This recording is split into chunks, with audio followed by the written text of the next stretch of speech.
சிவாய நம. திருச்சிற்றம்பலம்.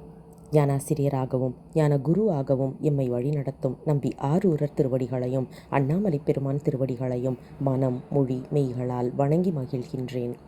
இன்றைய ஞான சிந்தனையில் சொக்கநாத வெண்பா என்ற அற்புதமான நூலில் இருந்து 83வது பாடலை சிந்திப்பதற்கு திருவருளும் குருவருளும் கூட்டியுள்ளது.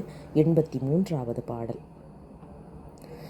துஞ்ச பிணம் என்ன சுற்றத்தார் இட்டத்தார் அஞ்சச் சலிக்க அருவருக்க கொஞ்சம் உற வந்த தனு இருந்து வாழ்ந்து நான் என்ன வைத்த தந்திரம் என் சொக்கநாதா.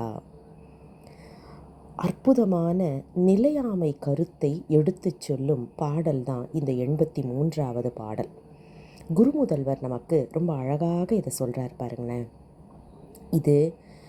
இந்த உடம்பு நாம் பிறக்கிறோம். பிறந்த உடனே எல்லாரும் கொண்டாடுறாங்க. நம்ம நம்பி ஆரூரர் திருவாரூர் பதிகத்தில் சொல்வார் இல்லையா, மனம் என மகிழ்வர் முன்னே மக்கள் தாய் தந்தை சுற்றம் பிணம் என சுடுவர் பேர்த்தே அப்படின்னுவார். இப்படிப்பட்ட பிறவியே எனக்கு வேண்டாம் சாமி அப்படின்னுவார்.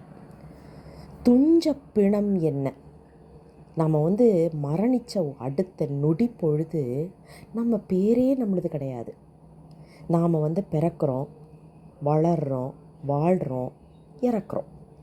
இறந்த அடுத்த நொடி பொழுது நாம் எதற்கெல்லாம் போராடினோமோ, வீடு கட்டணும்னு போராடி இருப்போம், நல்ல நகை நட்டு வாங்கணும்னு போராடி இருப்போம், நல்ல உடை உடுத்திக்கணும்னு போராடி இருப்போம். இதில் ஏதாவது ஒன்று நமக்கு சொந்தமானா கிடையாது. நம்மளை பாராட்டி சீராட்டி பார்த்துக்கிட்ட நம்மளுடைய சுற்றத்தாரும் பிணம் அப்படிங்கிற பேரை தான் வைப்பாங்களே ஒழிய நம்ம பேரை கூட நமக்கு வைக்க மாட்டாங்க. உடனேயே அருவருப்பு தான் வரும். ஏன்னா உட்காரும், எறும்பு வரும் நம்ம உடம்புக்கு. அப்போ பார்க்கும்போது ஒரு அருவருப்பும் ஒரு ஒரு ஒரு மாதிரி ஒரு பார்த்த உடனே ஒரு மூஞ்சி சுளிக்கிற மாதிரியான ஒரு சூழல் தான் வரும். அப்படி இருக்கிற வெறுப்பும் அருவருப்பும் கொண்ட இந்த உடலில் நான் இருக்கும்போது என்ன ஆட்டம் ஆடுறோம் அப்படிங்கிறது தான் இன்றைய பாடல். கொஞ்சமாவது நாம் யோசிக்கிறோமா, இது நிதர்சனம் இது உண்மை கிடையாது அப்படின்னு சொல்லிட்டு, இதுதான் சாஸ்வதம், என்றைக்குமே நம்ம கூட இருக்க போகுது அப்படிங்கிற ஒரு எண்ணத்தில் என்ன ஆட்டம் ஆடுறோம். ஆனால் அடுத்த நொடி பொழுது நமது இல்லை அப்படிங்கிறத நினைக்கிறது இல்லை.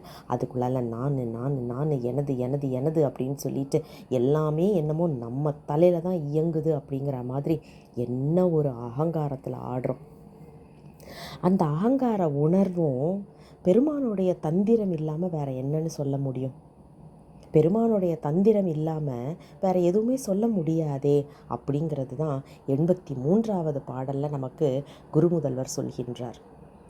இந்த உடம்பு என்னோடையதுன்ற ஒரு மாயையிலேயே என்னை உட்கார வச்சிருக்கியே சாமி, இதை எப்போ உடைச்சி என்னை வெளியில் கொண்டு வரப்போகிற அப்படிங்கிறது தான் இன்றைய பாடலுடைய சாரமாக அமைந்திருக்கின்றது. மீண்டும் அடுத்த பாடலோடு விரைவில் உங்களை சந்திக்கின்றேன்.